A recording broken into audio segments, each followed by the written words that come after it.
A very good day. My name is Deborah Malambe and I am a junior pastor at Alive in Jesus Ministry. So, today we're going to be talking about if promises were meant to be broken. There's this thing we like to say that promises are meant to be broken, laws are meant to be broken. If that is the case, then why does it hurt every time a promise that has been made to us is broken? And why is it that we too break promises to people that depend on us? So if promises are meant to be broken and laws are meant to be broken, when somebody breaks a law, why do we always marvel at the fact that somebody actually stole, somebody actually did rape someone, somebody did actually do something terrible? Because we say laws are meant to be broken. So why are we shocked whenever someone breaks the law? Right? So, when laws are broken, the legal system has certain systems that it has placed to correct such an motion. So when somebody breaks a law, they are sent to prison, they have a criminal record. So the legal system has set in place a system that puts people into prison, or that kind of gives people a sense of giving accountability for the action that they have taken, for the action that they have done.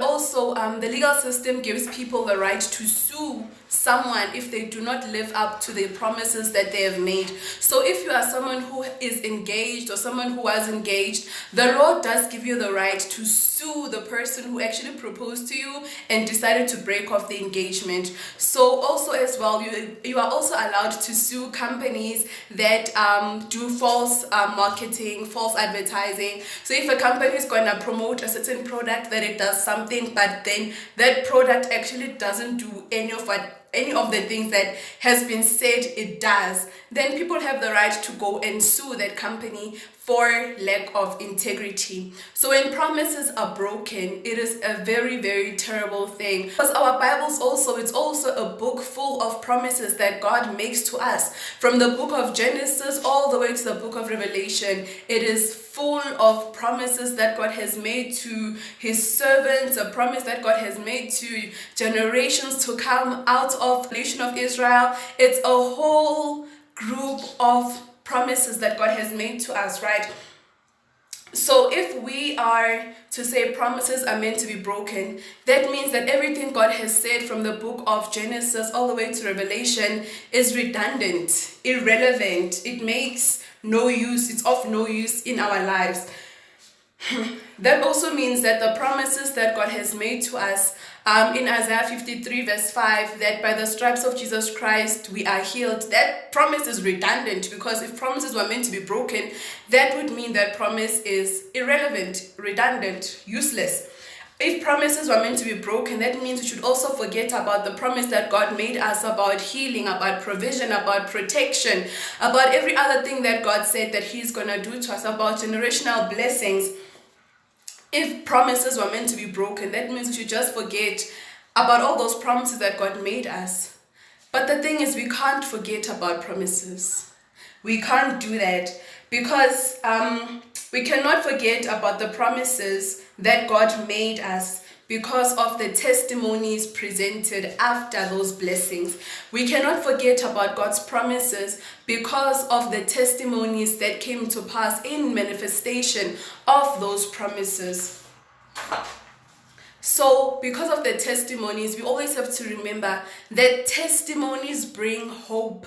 Whenever somebody testifies about something, it encourages us that if God was able to do it for that person, then definitely God is able to do it for us as well. God made promises to Jacob, God made a promise to Hannah, God made a promise to Abraham, God made a promise to so many of his servants, and we have seen the manifestation of those promises come to pass as we continue reading the word of God.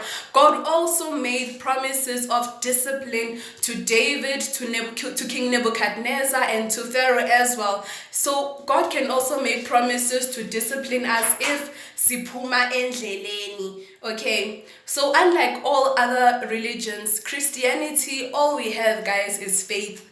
When you read Romans chapter 10 verse 10, the word of God says that we should confess with our mouths and believe with our hearts that Jesus is Lord, then we shall be saved. Faith as small as a mustard seed can move mountains. We cannot please God without faith. So in Christianity, faith is your go-to tool, right?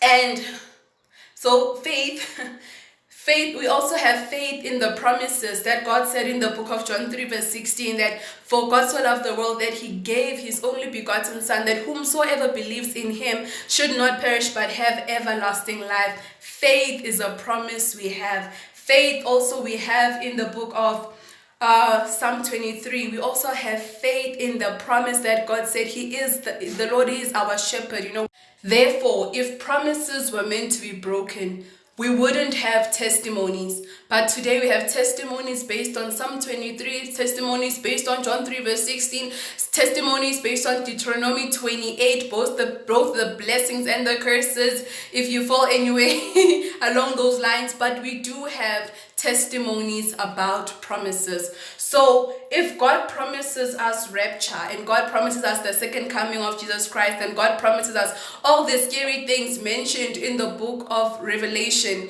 then because we know by now that God doesn't break his promises, we should also trust him about rapture. We should also trust him about heaven and hell. We should also trust him about all these other things.